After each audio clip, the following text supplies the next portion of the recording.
Hi hello ನಮಸ್ಕಾರ ಸ್ನೇಹಿತರೆ. ಕೊನೆಗೂ ಕೂಡ ವಿನಂತಿ ಬೀಸಿದ ಬಲೆಗೆ ವಿನಂತಿನೇ ಬಿದ್ದಿದ್ದಾರೆ ಅಂತ ಹೇಳ್ಬೋದು. ಇಲ್ಲಿ ಯಾವಾಗ ಹೆಂಡತಿ ವಿದ್ಯಾ ಸಾಥ್ ಕೊಟ್ಟು ಆ ಕ್ಷಣನೇ ಎಚ್ಚೆತ್ಕೊಂಡಿದ್ದಾರೆ ಭದ್ರ. ಹಾಗಿದ್ರೆ ಕೇಕ್ನ ಲ್ಯಾಬ್ ಟೆಸ್ಟ್ಗೆ ಕಳಿಸಲಾಗಿದೆ. ಹಾಗಿದ್ರೆ ಲ್ಯಾಬ್ ರಿಪೋರ್ಟ್ ಬಂತ ಏನಾಯಿತು, ಏನು ಕತೆ, ಇದು ಎಲ್ಲವನ್ನ ಕೂಡ ತಿಳ್ಕೋಬೇಕು ಅಂದರೆ ಈಗಲೇ ನಮ್ಮ ಈ ಚಾನಲ್ನ ಸಬ್ಸ್ಕ್ರೈಬ್ ಮಾಡಿ. ಹಾಗೆ ಒಂದು ವಿಡಿಯೋವನ್ನು ಪೂರ್ತಿಯಾಗಿ ನೋಡುವುದನ್ನು ಯಾವುದೇ ಕಾರಣಕ್ಕೂ ಕೂಡ ಮರಿಬೇಡಿ. ಇಲ್ಲಿ ವಿದ್ಯಾಗೆ ವಿಷಯ ಗೊತ್ತಾಗಿದೆ, ವಿದ್ಯಾ ರುಚಿಗೆ ಹೇಳ್ತಾಳೆ. ಆದರೆ ಇಲ್ಲಿ ಸಾವಿತ್ರಿ ಮತ್ತು ವಿನಂತಿ ಹೆದ್ರೋಗಿರ್ತಾರೆ. ವಿದ್ಯಾ ಬಂದ್ಲು ಕಡಕ್ಕೆ ಅಂದರೆ ಖಂಡಿತವಾಗಿಯೂ ಕೂಡ ಅವಳು ಬೇರೆಯವ್ರ ಕಷ್ಟಕ್ಕೆ ನೋಡಿ ಸುಮ್ಮನೆ ಇರುವುದಿಲ್ಲ. ಅಂಥದ್ರಲ್ಲಿ ತನ್ನ ಜೀವನಕ್ಕೆ ಅನ್ಯಾಯ ಆಗ್ತಿದೆ ಅಂದರೆ ಸುಮ್ಮನೆ ಇರ್ತಾಳ. ನಮ್ಮ ಅಂದ್ಕೊಂಡಿದ್ದು ಎಲ್ಲವನ್ನೂ ಕೂಡ ಉಲ್ಟಾ ಮಾಡಬಹುದು ಅಂತ ಭಯಪಟ್ಟಿದ್ರೆ ಇಲ್ಲಿ ಈಶ್ವರಿ ನೀವು ಯಾಕೆ ಯೋಚನೆ ಮಾಡ್ತಿದ್ರ? ಈ ತೀರ್ಪನ್ನು ಕೊಟ್ಟಿರುವುದು ಭಾವ, ಜೊತೆಗೆ ನಿಮ್ಮ ಮದುವೆ ಮಾಡಿಸ್ಬೇಕು ಅಂತ ನಿಂತಿರುವುದು ನಾನು. ಹೆದರೋ ಅವಶ್ಯಕತೆ ಇಲ್ಲ ಅಂತ ಈಶ್ವರಿ ಧೈರ್ಯ ಕೊಡ್ತಾರೆ. ಆದರೆ ವಿದ್ಯಾ ಬಂದು ಶಿವರಾಮೇಗೌಡರು ಮುಂದೆ ಎಲ್ಲರ ಕಣ್ಣನ್ನು ತರಿಸೋ ಪ್ರಯತ್ನಕ್ಕೆ ಮುಂದಾಗ್ತಾಳೆ. ಇದೇ ರೀತಿಯಾಗಿ ಚಂಪಾ ಸುಭಾಷ್ ವಿಷಯದಲ್ಲೂ ಕೂಡ ನಡೆದಿತ್ತು. ಅವಕಾಶ ಕೊಡದೇ ಇದ್ದಿದ್ರೆ ಇವತ್ತು ಚಂಪಾ ಬದುಕೆ ಹಾಳಾಗ್ತಿತ್ತು. ಅದೇ ರೀತಿ ನನ್ನ ಗೌಡ್ರು ಕೂಡ ಯಾವುದೇ ರೀತಿ ತಪ್ಪು ಮಾಡಿಲ್ಲ. ತಪ್ಪು ಮಾಡಿದವರ ವಿರುದ್ಧ ಇಂಥ ಒಂದು ತೀರ್ಮಾನ ತಗೊಂಡ್ರೆ ಕರೆಕ್ಟ್ ಆಗಿರುತ್ತೆ. ನಾನು ಕೂಡ ಅದಕ್ಕೆ ಸಾಥ್ ಕೊಡ್ತೀನಿ. ಆದರೆ ನನ್ನ ಗೌಡ್ರು ತಪ್ಪು ಮಾಡಿಲ್ಲ ಅನ್ನೋ ನಂಬಿಕೆ ನನಗಿದೆ. ಪ್ರತ್ಯಕ್ಷವಾಗಿ ಕಂಡ್ರು ಪ್ರಮಾಣಿಸಿ ನೋಡಬೇಕು ಅಂತ ಹೇಳ್ತಾರೆ. ಅದೇ ಕಾರಣಕ್ಕೋಸ್ಕರ ನಿಮ್ಮನ್ನು ರಿಕ್ವೆಸ್ಟ್ ಮಾಡ್ಕೋತಾ ಇದ್ದೀನಿ, ಸ್ವಲ್ಪ ಸಮಯ ಅವಕಾಶವನ್ನು ಕೊಡಿ ಅಂತ ಹೇಳಿ ರಿಕ್ವೆಸ್ಟ್ ಮಾಡ್ಕೋತಾಳೆ ವಿದ್ಯಾ. ಗೋವಿಂದ ಗೌಡರು ಕೂಡ ಹೌದು, ವಿದ್ಯಾ ಹೇಳ್ತಿರೋದು ಅಣ್ಣ ಕರೆಕ್ಟಾಗೇ ಇದೆ, ಮದುವೆನ ಸ್ವಲ್ಪ ದಿನ ಮುಂದಕ್ಕೆ ಹಾಕೋದು ಒಳ್ಳೆಯದು ಅಂತ ಅನ್ನಿಸ್ತದೆ. ಯಾಕಂದರೆ ಪ್ರತ್ಯಕ್ಷವಾಗಿ ಕಂಡ್ರು ಪ್ರಮಾಣಿಸಿ ನೋಡಬೇಕು ಅನ್ನೋದು ಖಂಡಿತವಾಗ್ಲೂ ನಿಜವಾದ ಮಾತು ಅಲ್ವಾ. ನಾವು ಕಣ್ಣಾರೆ ನೋಡಿರಬಹುದು, ಬಟ್ ಅದಕ್ಕೆ ಹಿಂದೆ ಬೇರೆ ಸತ್ಯನೇ ಇರಬಹುದಲ್ವಾ ಅಂತ ಕೂಡ ಹೇಳ್ತಿದ್ದಾರೆ. ಹೌದು, ನನ್ನ ಗೌಡ್ರ ವಿರುದ್ಧ ಯಾರೋ ಮಹಾ ಸಂಚನ್ನೇ ಮಾಡಿದ್ದಾರೆ. ಸಂಚಿಗೆ ನನ್ನ ಗಂಡ ಭದ್ರೇಗೌಡರು ಬಲಿಯಾಗಿದ್ದಾರೆ ಅಂತಲೇ ವಿದ್ಯಾ ವಾದಿಸ್ತದಾಳ. ಇದರ ನಡುವೆ ಸಾವಿತ್ರಿ ಅವರು ರುಚಿಗೇಳ್ತಾರೆ. ಏನು ಮಾತಾಡ್ತಿದ್ರ ನೀವೆಲ್ಲರೂ ಕೂಡ? ಆಲ್ರೆಡಿ ನನ್ನ ವಿರುದ್ಧ ಸಂಚು ಮಾಡಿ ನನ್ನ ಮಕ್ಕಳ ಮದುವೆನ ಮುರಿಬೇಕು ಅನ್ನೋ ಹುಂಚು ಹಾಕಿದಾರ ನೀವು ಅಂತ ಸಾವಿತ್ರಿ ಅವರು ಕೇಳ್ತಿದ್ರೆ ಸುಮ್ಮನಿರ್ತೀಯ ಸಾವಿತ್ರಿ? ವಿದ್ಯಾ ಹೇಳ್ತಿರೋದ್ರಲ್ಲಿ ಏನು ತಪ್ಪಿದೆ? ಸ್ವಲ್ಪ ಸಮಯಾವಕಾಶ ಕೇಳ್ತಿದ್ದಾಳಷ್ಟೇ, ಕೊಡೋದ್ರಲ್ಲಿ ಏನು ತಪ್ಪು ಅಂತ ಹೇಳಿ ಅಜ್ಜಿ ಪ್ರಶ್ನೆ ಮಾಡ್ತಾರೆ. ಹೌದೌದು, ನಿನಗೆ ಹೆತ್ತ ಮಗಳಿಗೆ ಅನ್ಯಾಯ ಆಗ್ತಿದ್ರು ಕೂಡ ಇನ್ನೊಬ್ರು ಪರವಾಗಿ ನಿಂತ್ಕೊಂಡು ಮಾತಾಡ್ತೀಯಲ್ವಾ, ನೀನು ಒಂದು ಅಮ್ಮನ ಅಂತ ಪ್ರಶ್ನೆ ಮಾಡ್ತಾರೆ ಸಾವಿತ್ರಿ. ಇಲ್ಲಿಯ ಅಮ್ಮ ಮಗಳು ಅನ್ನೋ ಪ್ರಶ್ನೆ ಬರುವುದಿಲ್ಲ. ನ್ಯಾಯ ತೀರ್ಮಾನ ಮಾಡಬೇಕಾಗಿದೆ. ಅನ್ಯಾಯಕ್ಕೆ ಯಾರು ಒಳಗಾಗಿದ್ದಾರೋ ಅವ್ರಿಗೆ ನ್ಯಾಯ ಕೊಡಬೇಕಾಗಿದೆ. ನ್ಯಾಯ ಧರ್ಮದ ಮುಂದೆ ಯಾವುದೇ ರಕ್ತ ಸಂಬಂಧ ಕೂಡ ಬರುವುದಿಲ್ಲ ಅಂತ ಹೇಳಿ ಅಜ್ಜಿ ಹೇಳ್ತಾರೆ. ಇತ್ತ ಕಡೆ ಸಾವಿತ್ರಿ, ಹೌದಾ ಸರಿ ಆಯಿತು ಬಿಡಿ, ನನ್ನ ಮಗಳಿಗೆ ಅನ್ಯಾಯ ಆಗಿದೆ, ನೀವು ಯಾರೂ ಕೂಡ ನ್ಯಾಯ ಕೊಡ್ತಾ ಇದ್ದರೆ ನನಗೆ ಎಲ್ಲಿಗೆ ಹೋಗಿ ನ್ಯಾಯ ತಗೋಬೇಕು ಅನ್ನೋದು ಗೊತ್ತದೆ. ನೀವೇ ಹಿಂಬದಿಯಿಂದ ಈ ನಾಟಕ ಮಾಡ್ತಿದ್ರ ಅಂತ ಅನ್ನಿಸ್ತದೆ. ಈ ವಿದ್ಯಾನ ನೀವೇ ಬಿಟ್ಟಿರಬಹುದು ಅನ್ನಿಸ್ತದೆ ನನಗೆ ಅಂತ ಹೇಳಿ ಸಾವಿತ್ರಿ ಹೇಳ್ತಾರೆ. ಆಗ ಶಿವರಾಮೇಗೌಡರು ರುಚಿಗೆತ್ತದೆ. ನೋಡಮ್ಮ ವಿದ್ಯಾ, ನಿನಗೆ ಅನ್ಯಾಯ ಮಾಡ್ತೀನಿ ಅಂತ ಅನ್ಕೋಬೇಡ. ಯಾವುದೇ ಕಾರಣಕ್ಕೂ ಒಂದು ಹೆಣ್ಣಿಗೆ ಅನ್ಯಾಯ ಆಗೋದು ನನಗಿಷ್ಟ ಇಲ್ಲ. ಅದೇ ಕಾರಣಕ್ಕೋಸ್ಕರನೇ ಇಂಥ ಒಂದು ತೀರ್ಮಾನವನ್ನು ತೆಗೆದುಕೊಂಡಿರೋದು. ನಿನಗೆ ನಿನ್ನ ಗಂಡನ ಮೇಲೆ ನಂಬಿಕೆ ಇರ್ಬೋದು, ಅತಿಯಾದ ನಂಬಿಕೆ. ಆದರೆ ನಾನೇ ಇದಕ್ಕೆ ಸಾಕ್ಷಿಯಾಗಿರೋದ್ರಿಂದ, ನನ್ನ ಕಣ್ಣಾರೆ ನಾನೇ ಇದನ್ನು ಕಂಡಿರೋದ್ರಿಂದ, ನನ್ನ ಮಗ ಏನು ಮಾಡಿದ್ದಾನೆ ಅನ್ನೋದಕ್ಕೆ ನಾನೇ ಸಾಕ್ಷಿಯಾಗಿದ್ದೇನೆ. ಹಾಗಾಗಿ ನನ್ನ ಮಗನ ಮೇಲೆ ನನಗೆ ನಂಬಿಕೆ ಇಲ್ಲ. ಯಾವ ಕ್ಷಣ ಅವನನ್ನು ವಿನಂತಿ ಜೊತೆ ನೋಡಿದು ಅದೇ ಕ್ಷಣ ಅವನು ನನ್ನ ನಂಬಿಕೆಯನ್ನು ಕಳೆದುಕೊಂಡ್ಬಿಟ್ಟ. ಇಲ್ಲಿ ವಿನಂತಿಗೆ ಅನ್ಯಾಯ ಆಗಿದೆ. ಅವಳಿಗೆ ನ್ಯಾಯ ಸಿಗಬೇಕು ಅಂದರೆ ಭದ್ರ ಅವಳನ್ನು ಮದುವೆ ಆಗಬೇಕು. ಮದುವೆ ಆಗ್ತಾನೆ. ಜೊತೆಗೆ ನಿನಗೂ ಅನ್ಯಾಯ ಮಾಡ್ತೀನಿ ಅಂತ ಅನ್ಕೋಬೇಡ, ನಿನಗೂ ನ್ಯಾಯ ಸಿಗಬೇಕಾಗಿದೆ.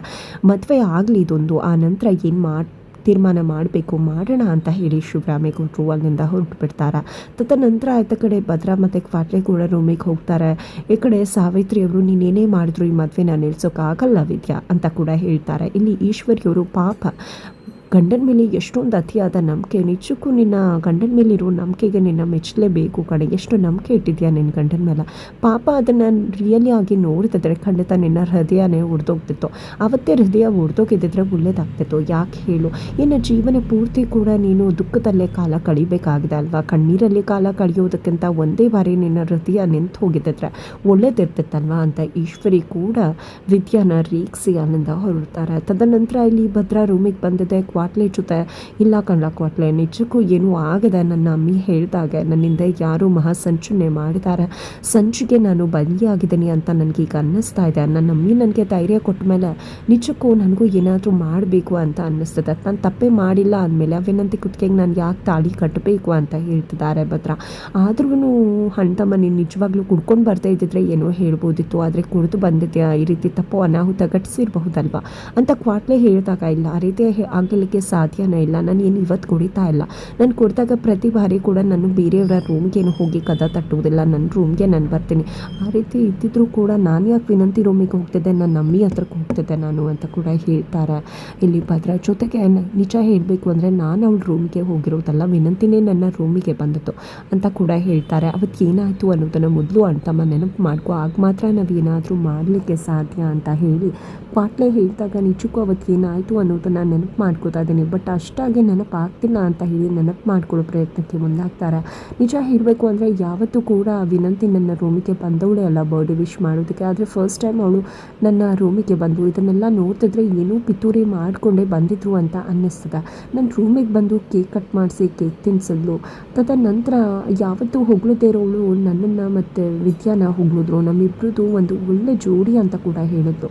ಇದನ್ನೆಲ್ಲ ನೋಡ್ತಿದ್ರೆ ಅದೇ ಬಲಿ ಕೊಡೋಕ್ಕೂ ಮುನ್ನ ಮಾಡ್ತಾರಲ್ವ, ಅದೇ ರೀತಿ ನನಗೆ ಯಾಕೋ ಅನ್ನಿಸ್ತದೆ. ಈ ರೀತಿ ಹೊಗಳಿ ನನ್ನ ಕಾಲು ಎಳಿತಿದ್ದಾರೆ ಅಂತ ನನಗೆ ಅನ್ನಿಸ್ತದೆ.